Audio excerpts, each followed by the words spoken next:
Big boss के घर में आज एक मिडवीक एविक्शन होने वाला है।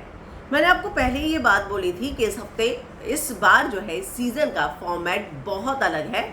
जहां पहले सिर्फ वीकेंड का वार पे कॉन्टेस्टेंट को निकाला जाता था, वहीं पहले ही हफ्ते ये क्लियर हो गया था कि इस बार दो एविक्शन हर हफ्ते होंगे। एक मिडवीक एविक्शन जैसे पिछले हफ्ते नीरज का हुआ था, और एक वीकेंड का वार का एविक्शन जैसे कि पायल का हुआ।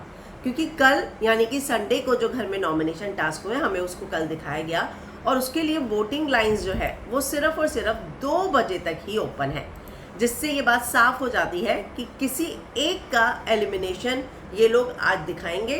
क्या घर वालों के वोट के आधार पर होगा या फिर सिर्फ और सिर्फ ऑडियंस के वोट के आधार पर, ये देखना दिलचस्प होगा। लेकिन सबसे पहले मैं आपको बता देती हूँ कि कौन कौन नॉमिनेट हुआ है और उसके बाद मैं आपको बताऊंगी कि वोटिंग ट्रेंड्स क्या है।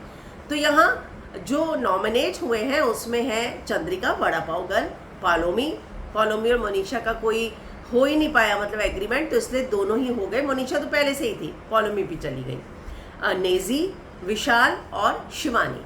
चलिए वोटिंग ट्रेंड की बात करते हैं। तो सबसे ऊपर इसमें है फिलहाल विशाल, दूसरे नंबर पर वोटिंग सामने आ रही है शिवानी की, तीसरे नंबर पर है नेजी। जी हाँ, शिवानी को ज़्यादा वोट मिल रहे हैं नेजी से, जो फिलहाल अभी वोटिंग ट्रेंड सामने आ रहे हैं। इसके बाद अगर मैं बात करूं तो है वड़ा पाव गर्ल, फिर है पॉलोमी और उसके बाद है मोनिशा कल नॉमिनेशन में आने के बाद ही रोने लग गई थी, जिससे ये बात समझ में आ गई थी कि वो ये बात समझ चुकी है कि इस हफ्ते उसी का पत्ता कटेगा, और कुछ ऐसा ही दिख रहा है कि यहाँ इस बार उसका पत्ता जो है कट सकता है, क्योंकि उसको सबसे कम वोट मिल रहे हैं। और बॉटम 3 की मैं बात करूं तो यहाँ पर पॉलोमी, चंद्रिका और यहाँ पर मोनिशा है, यानी कि मोनिशा नंबर 3 पर। उसके ऊपर अगर मैं कहूँ बॉटम से तो फिर है पॉलोमी और उसके बाद है चंद्रिका।